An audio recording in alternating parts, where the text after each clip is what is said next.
Time to stop the chaos. Whoa, whoa, whoa, whoa. Time to stop the chaos now. Dump-a-dump-a-dump-a-dump-dump. On Fundraising Heyday, we talk a lot about how grant seeking gets more complex every year. Make 2023 the year you finally get a system to track grant deadlines and information. It's time to stop the chaos with Grant Holster. It was developed for grant professionals by grant professionals, which makes all the difference. First month is always free. And Grant Holster is giving our listeners a 25% discount on the entire first year of your subscription. Just enter Heyday, all one word, HAYDAY, as your coupon at checkout, and you'll get that amazing discount. And they have a hands-on demo at grantholster.com that lets you explore the platform on your own. But if you want someone to walk you through it, they also have folks that can do that. So if you've been struggling with spreadsheets, clunky applications with a million workarounds, or just keeping your deadlines on sticky notes, head over to grantholster.com and take a look. And remember to enter the coupon code HEYDAY at checkout to get your 25% discount for a full year. And stop the chaos. Whoa, whoa, whoa. Well, hello there. I'm Kimberly Hayes-Muga. And I'm Amanda Day. And you're listening to the Fundraising Heyday podcast. We're here to help you make sense of the complex world of grant writing, of fundraising, including how to raise funds, win grants, and work together to change philanthropy for the better. Very true. And new episodes are dropping every other week and typically include things like cheesy songs and fun sound effects and all that good stuff, because learning doesn't have to be boring. Nope. This podcast is brought to you by our Season 6 sponsor, D.H. Leonard Consulting and Grant Writing Services. Their team can help make grants less stressful by assisting you with grant readiness and training, grant research, grant writing, mock review, as well as providing numerous DIY resources, guides, and templates. Don't let grants stress you out. Did you know that with every Fundraising Heyday episode, we create a coordinating blog post on their website, dhleonardconsulting.com. Check it out today. Today's episode is one that I wish I had listened to 20 years ago, like someone else did it, right? So just bear with me. And of course, unless you have like a real way back in time machine, like We're going back in time. It would be impossible. So that's why I'm glad we have someone talking with us today about these important topics so that none of us need to like put grants and fundraising on hold, so we can go get our PhD in quantum physics, so we can build that, what is it called? The flux, something about time travel has like some flux capacitator. So yeah, we don't have to do that, right, Amanda? True. Although I must say, Back to the Future is a fantastic movie, but not very accurate. So yeah, but anyway, we digress. So our special guest today is dedicated to sharing successes and lessons learned along the way, and we are so grateful she's here to join us. She brings a thoughtful, experienced approach to grant development and training. So we have with us today DeaRonda Harrison. She is the founder and president of June First Firm, a grant writing firm specializing in assisting nonprofits under new leadership transform their organization. She works to onboard and train their new grants team to help reduce burnout, turnover, and lack of support. You're starting to see why we wanted this 20 years ago in our career. DeaRonda knows and understands too well why quality grant professionals are leaving nonprofits in droves, and she wants to be a support system to properly train and onboard those new to the industry, as well as more seasoned professionals. She works as a partner with a nonprofit to lay the foundation for reasonable expectations among the entire team. DeaRonda has worked at and consulted with numerous leading nonprofits as a grant professional and has nearly 10 years of experience as a grant writer, winning awards totaling $35 million over the course of her career. Her nonprofit specialty are those that focus on human services, K-12 education, workforce development, housing, and healthcare services. DeaRonda is a member of the Grants Professionals Association, where she served as the Georgia chapter president for 2 years. She obtained her Master's of Business Administration from Ashford University and a Bachelor of Science degree from the prestigious Tuskegee University. So welcome, DeaRonda. Hey, ladies. I'm here. I'm so happy to be here. Yay! And special shout out if you're watching us on YouTube, Amanda and DeaRonda, they have these really nice, professional, lovely, well-lit backgrounds. I'm coming to you from a cave today in an undisclosed location that also doubles as a film set for a 1970s detective show. So just so you know. She's just missing her fedora and cigarettes. Yeah, that's just all in the background. So, I would say since we started podcasting in 2018, I can only think of maybe 2 or 3 guests who have come on and said that they knew from an early age they wanted to do the thing that they're doing today, right? Grants, fundraising, video production, pretty much anything. Most of us came into the field by accident or because we were told to. DeaRonda, we would love to hear your grants origin story. Yes, I am happy to share. So, my origin story began with me working. So, I graduated from college. I got an opportunity to work with the federal government, and I was there for a number of years. And it was great. I learned a lot, but I wanted to do more like meaningful work, but I didn't really know what that was or even what that looked like. But I did have people come up to me asking me to write the grants for them. And I honestly was like, I don't know what you're talking about. I don't even know what that is.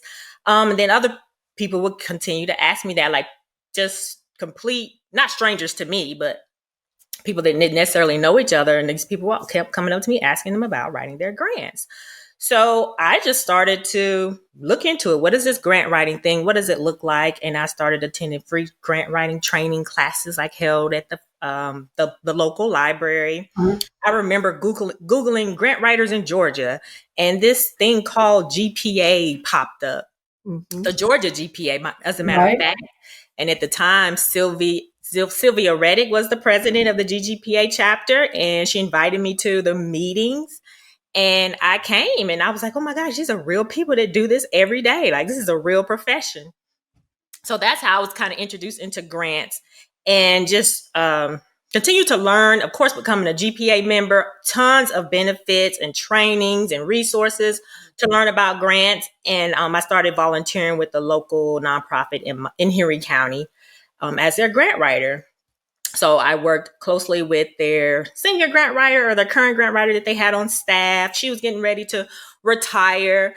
And we worked on like a 21st century grant. So that was my first grant, one of my first grants. That's a big one to start with. And I thought that's what grants look like. So it was very complex, a lot of information. And she kind of like held my hand through that process. But I did that grant. We did it together. Then the next grant was like a Fulton County grant. Actually did that one by myself.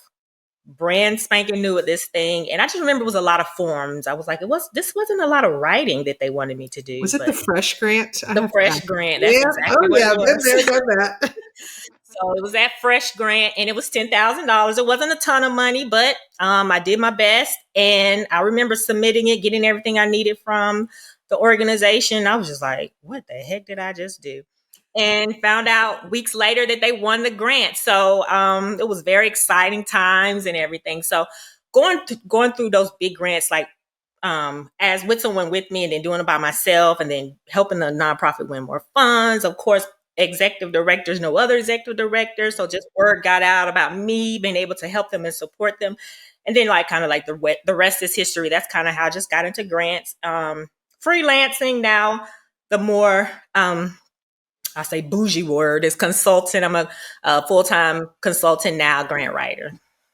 I love it. Well, it's funny you say that, the bougie word. Like, it's funny how people are very particular about, do you call yourself a freelancer? Does that sell yourself short? Should it be consultant? But I think I'm like, it just means that we don't work for one individual organization. We work for ourselves and we help a lot of people, right? So that's it. Yeah, that's it. Yeah. However that works. So. Well, thanks for sharing that. And so obviously we've known DeaRonda for a minute or two since that's kind of how we all met, was through the Georgia GPA chapter. So just a quick plug for if you've got a local organization to get plugged in, because it really does help you get to know other people. So can't stress how great that is.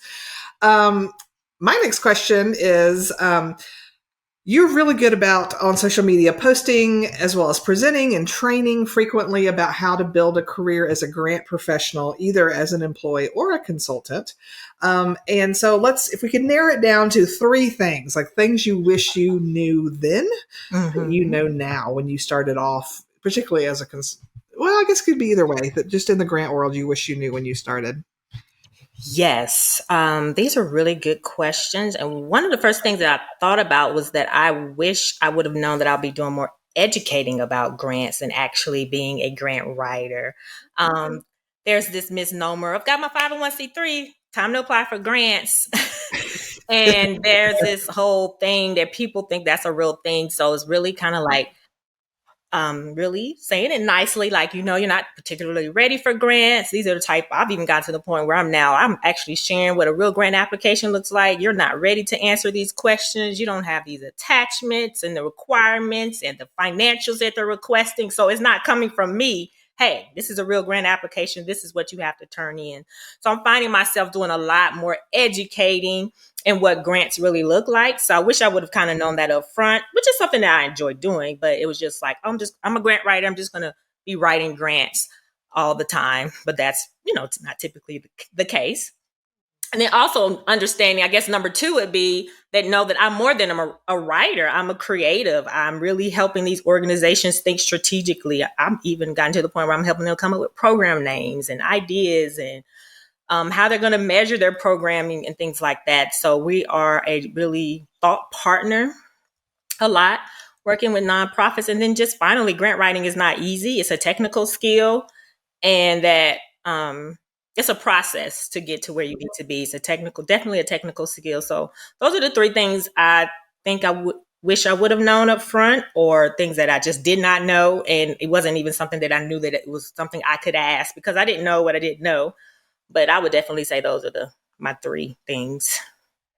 That is such great tips. And it also makes me think, I prefer the bougie word consulting, because to me, freelance is like someone who comes in and writes a thing and then leaves. And what you've just described and what my experience is, and I'm sure a lot of people's experiences are that do this, is you really are consulting and advising, and sometimes telling them, no, I'm not going to take your money to write this grant, because you're not competitive for many different reasons, or it's not a great fit or whatever. Because it is so much more than just here's when I think of freelance, I'm like, okay, write 3 blog posts about trends in paint color, and we're done. You're not going back to them and saying, well, are you sure you want to write about paint color? Have you thought about that? Do you have all the colors? Is this a good fit with your business? Do you have all the paint chips that the federal government requires? Exactly. Exactly. Yes. Anyway. Well, and if I may too, what you said about the first thing about folks not being ready, I had heard people mention that before in the realm of consulting, but for someone like me who had spent most of all of her employed time in local government, cities tend, now I'm not saying all of them have their ducks in a row, but because there are so many rules about what you have to do to actually be a city and to maintain your cityhood, you've got to have audits, you've got to have this, you've got to have that. So most cities, even if they're not getting tons of grants, they're usually pretty ready because of the things they have to do. And so for me, moving into consulting, working with nonprofits, that was a big thing, that it was just like, I just assumed everybody would be ready. And no, a lot of nonprofits aren't. Like, I mean, I worked with one agency that I'm like, well, can I see your budget? And they're like, we don't have a budget. I'm like, what do you mean? They're like, we bring money in and we just spend it. I'm like, you don't track exactly. That? They're like, well, no, we don't know. I'm like, okay, this is a problem. No, you're not ready for a grant, not even a little one. So yeah, that's an interesting world. Yeah. And you're right. It probably happens more often in nonprofit than governments, although there could be some cities that have, that are behind on things. Or maybe they say they have it together and they don't. True. Just same. True. But another thing that I feel, DeaRonda, that I might have in common with you is that that I am an introvert. And I think that you and I over the years have talked about how that's something that you might feel a kinship with as Yes. well. Yes. So just for the record, DeaRonda and I are both introverts and Amanda is an extrovert. And there is nothing wrong with that. And I'm not talking about anxiety disorders and things that require medical or psychological therapy intervention. I'm just talking about the way we're wired. Exactly. Yeah. DeaRonda and I, if we're as more introverts, we tend to have to recharge after social situations and whatnot. That I'll speak for myself. I can go out at a conference and it's like, I'm out 45 minutes, meeting at least 2 new people. And then I get to go back to the bat cave of the sacred space in my hotel room where I can be quiet until I'm ready to go out and mix it up with 800 people again.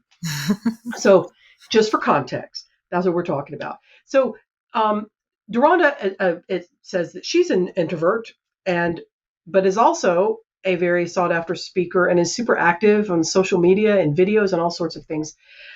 So what would be your advice for other introverts when it comes to building their careers and sort of knowing you got to get out there, but how can you do it in a way that makes sense and feels good? Yeah. For me, I was tired of seeing so much bad information out there, and it just kind of like pushed me to really talk about grants in a way that was authentic. By this time, I had worked at 15 million, $20 million organizations, and I'm like, look, this is how grants really work. This is the thing. And at one point, everybody that was coming to me had paid a grant writer that maybe just took their money, just people that were just straight up crooked. And then there were just some people who paid grant writers, people who really thought they were grant writers, but they just weren't getting them any success. They didn't win any grants, and they're paying these people thousands of dollars every month. So I just got to the point, I was like, hey, look, these are the questions you need to be asking when you're vetting grant writers.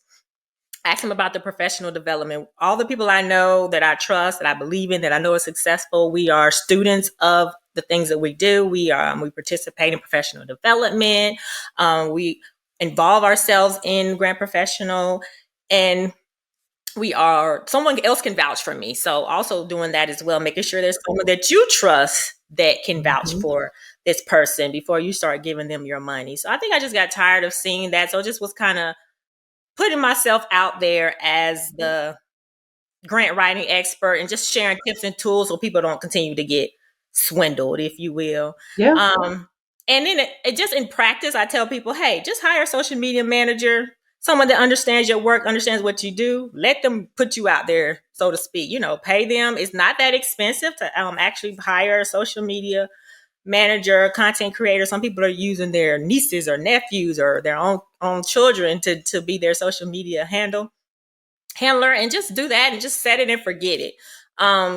But I do encourage people to definitely share the services and the great things that you're doing or programs that can really benefit these nonprofits because they need us and they're looking for us.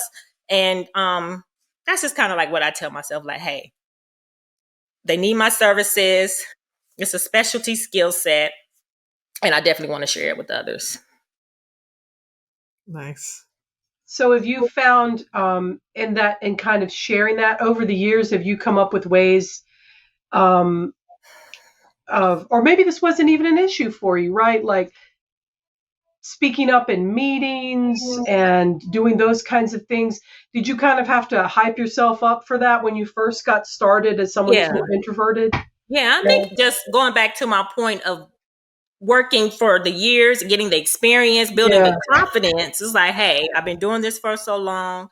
I've had these awards under my belt, and not even just the amount of awards, just the interactions with other program people, working at nonprofits and working with grants specifically. Like I was the grant writer at some of these large organizations. This is how it goes. This is how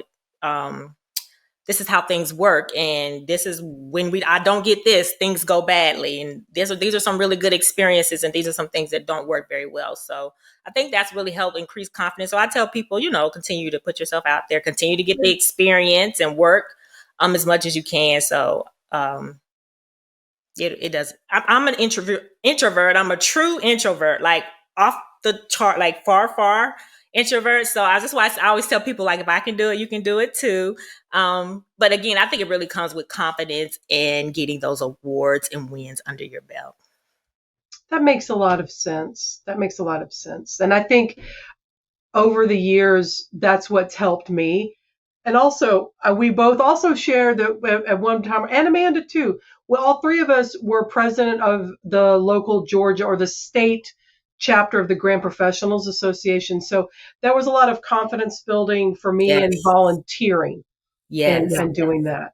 Yes. But even today, when I meet grant pros and they're like, well, I'm an introvert and I just want to sit in my corner and write grants. I'm like, well, then that is what you will do. And there's nothing wrong about that. But if you are looking to branch out and build, and assume more positions of more responsibility, what you were talking about is, building that experience and then letting that give you confidence to get out.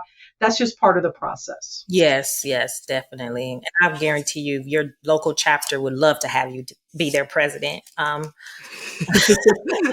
As someone who has been on the nominations committee for a few years, yes, we would. Yes, so that's also a part of developing leadership skills is recruiting others. That's absolutely. Absolutely. Amanda definitely recruited me. I was like, why is this lady asking me to be the president? I think I was on tap to be the treasurer or secretary, which is great and wonderful. But I was just like, what happened to work my way up? But she said, you've been here, you come to the meetings. We love that you're very active. And I just appreciate that she saw that in me. It was definitely out of my comfort zone, but I just did it. Yeah. Yep. But that's how I served. I was the same way. I went up to the lady that was the current president, Paula Swartzberg, and was like, hey, I know elections are coming up. I think I'd like to help out. Secretary or treasurer sounds like exactly. a good fit. And she was like, nope, you're running for president. I was like, wait, what? So that's how we all get suckered in, right? Somebody else is like, nope, this is what you're doing. So, but you're right. But I would say even for extroverts, even though I love being around people and I have no problems talking to people, there still is a difference of being confident. And I think that is something that is earned. I think you're right. As you earn more grants, as you get more experience, as you interact with other professionals, no matter whether you're an introvert or extrovert. So, and I appreciate you sharing about hiring a social media content creator for you, because the more I talk to people who I know are very active and do a really good job on social media, most of them have hired somebody else. And that does make me, I'm like, oh, okay. Cause I'm like, how are they doing this? Yeah. How are they working and doing all this great content? And I'm like, oh, they bring in help. That's how they do it. And that's a brilliant idea. Yes. So anyway, highly recommend. Very good. Well, let's move on. Speaking of having money to do things like hire social media creators for you. One of the things that can be challenging for grant professionals is setting prices or even negotiating your salary as an employee. And we're not going to start throwing out numbers because we don't want to, mess with that. But what are some ways that grant professionals can do a better job making sure they're getting paid what they're worth?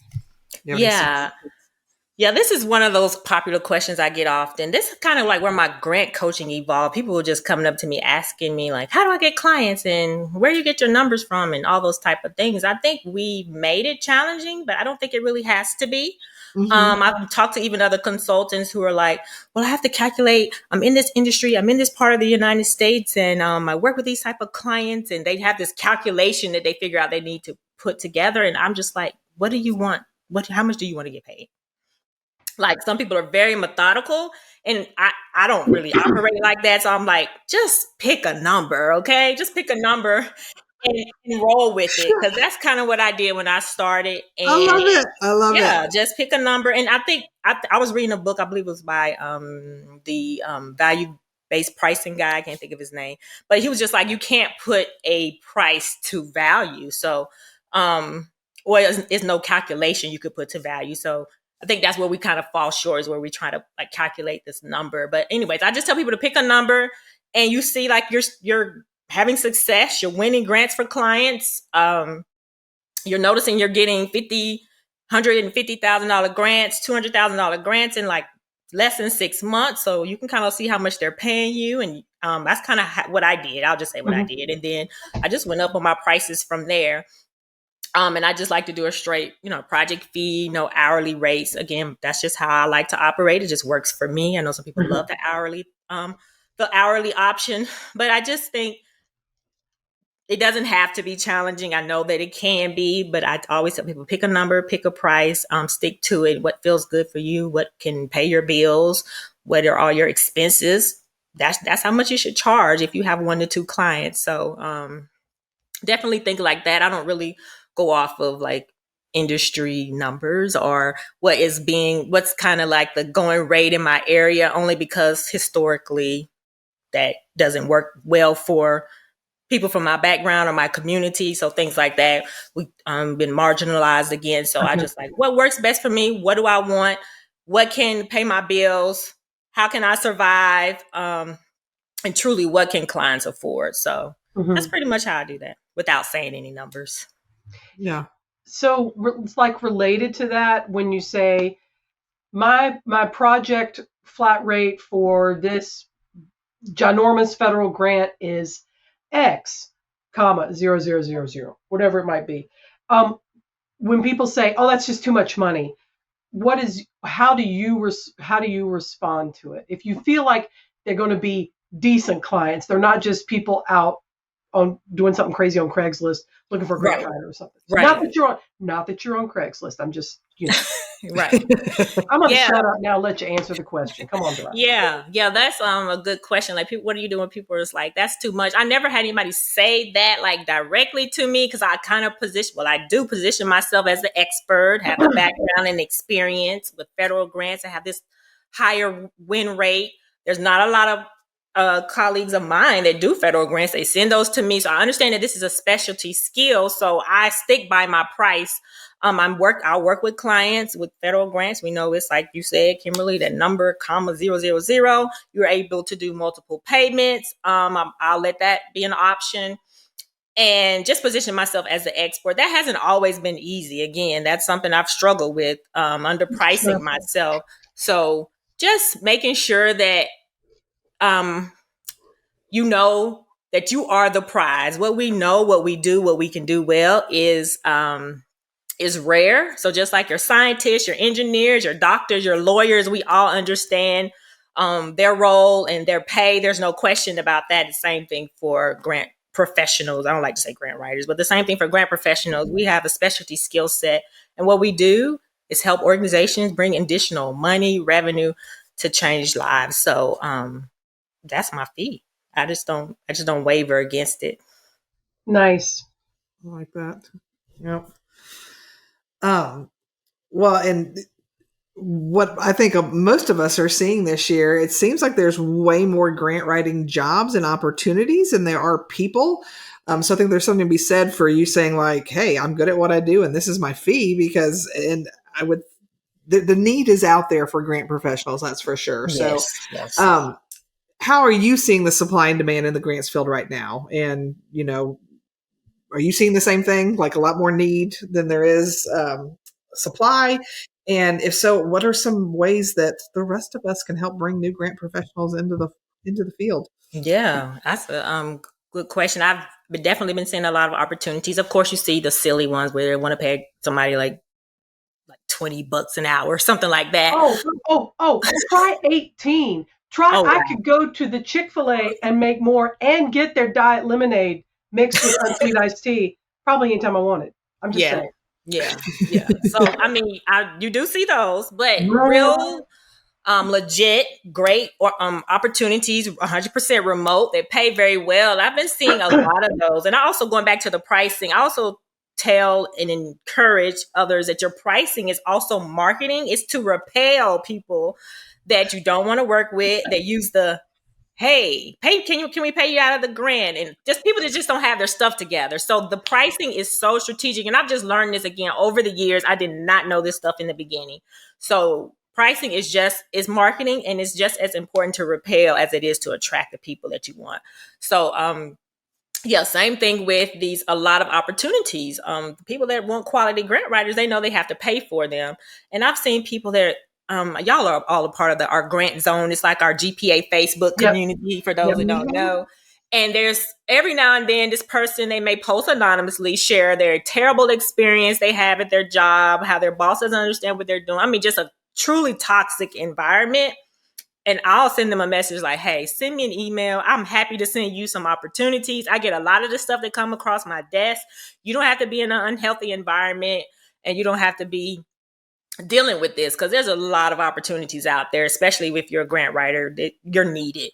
You're needed in the world. That's what I like to tell people. So definitely a lot of opportunities out there. And I continue to think that they're going to continue to be there. I know there's a concern with threats of AI, but AI cannot replace the muscle memory that we have, the strategic skill set that we have. We're more than just grant writers, going back to that. Mm-hmm. So, and then I've even said, if an AI can replace me, hey, knock yourself out. Go for it.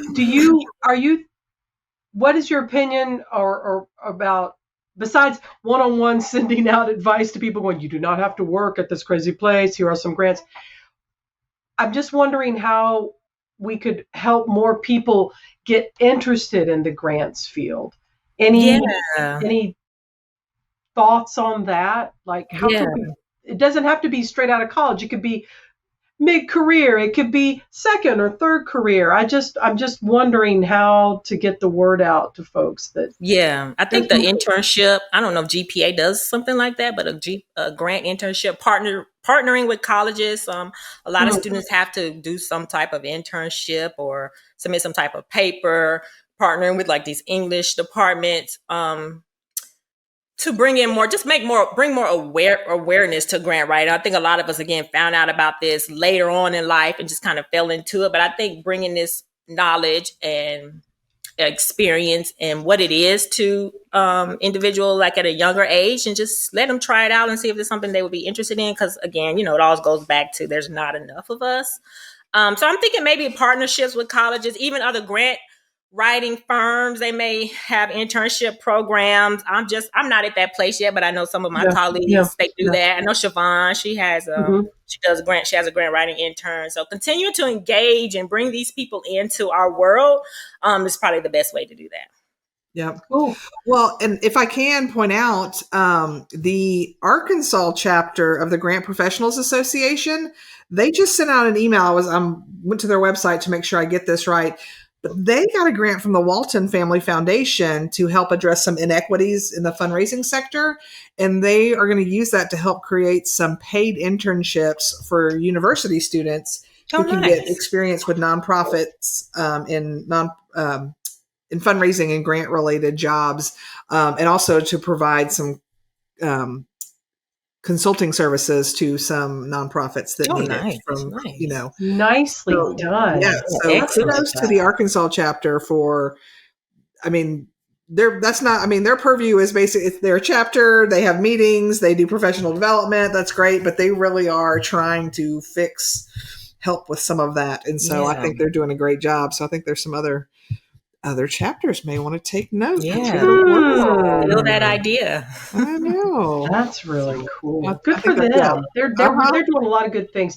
And DeaRonda, when you mentioned Siobhan, that's Siobhan Richardson of Think and Ink Grants in Atlanta. And she might be coming to a podcast near you sometime soon. See, I didn't even know. She was already on for us. Clearly, we record at different times, but she was an earlier podcast of this season. So I'm in that phase now. If DeaRonda and Amanda know this, I was so blessed and fortunate to be able to take a trip with my husband to Spain, and so I'm going to chalk that up to me being a little jet lagged, and Spain is 6 hours ahead. So I don't even know what time it is, much less when actual podcast episodes played. I'm just doing good to be here in my little 70s wood panel detective office today, y'all. I'm so glad you're here. It's so good I'm happy to be here. Well, one other thing I will say too, I actually, through Grant Zone, I had a gentleman reach out to me, and he is someone who had been really involved on the project management side of things. He has his PMP, which that's like it's like the GPC, but for project management. I think it's project management professional. That's what that stands for. That sounds good. So he's responded to a lot of RFPs. So he understands, when you're giving, hey, answer these questions and you have this much space and you have to have these attachments, right? So he understands the grant process. But he really has made a life change that he's like, I really want to put my knowledge to use to help nonprofits and help their work. He wants to make the switch to grant writing. So he's got a writing background, but doesn't have a lot of grant experience yet. And so he had just been reaching out to people that he found through the Grant Professionals Association, asking like, how can I want to start working. How? I know I can write. I just need someone that'll kind of take me under my wing. And so I've tried to put them in connection with a few folks that I know are hiring subcontractors that maybe they can kind of show them the ropes. So that certainly is a way too, is just, he didn't know me from Adam. He just found me on that site and was like, hey, can you help out? And most grant professionals, I think, are like DeaRonda and Kimberly and me, and are usually like happy to point you in the right direction. Absolutely. It almost sounds more like, an internship is a traditional way, and obviously there are all sorts of paid courses, or you can hire a grant coach. You can, like DeaRonda, I think you provide some of those kinds of services as well. But it kind of feels like more like an apprenticeship than an internship, right? Because I feel like I was an apprentice grant writer a million years ago when dirt was young and dinosaurs were frolicking. But I learned, I did learn on the job. I worked at a large enough organization, a large pediatric hospital, where I came from another department and then came into the foundation there and then sort of learned. And it was like an apprenticeship where I was learning the craft with someone who had been doing it for a while. So just thought I would bring that up. Maybe that's a different way to look at it, mentorship, apprenticeship, internship, some kind of ship to get those people into the grants profession. Yes. And I wanted to circle back to something that you mentioned, DeaRonda, a little while ago, and that was about working with AI. I guess in particular, Chat GPT and whatever version might be available, but other things as well. I've played around with it. I've used AI art to design some Zoom backdrops, which you can't see today because we're not on Zoom. Okay. But they're cute. And I've also used it to write drafts of thank you letters, like fundraiser donor thank you letters and things like that.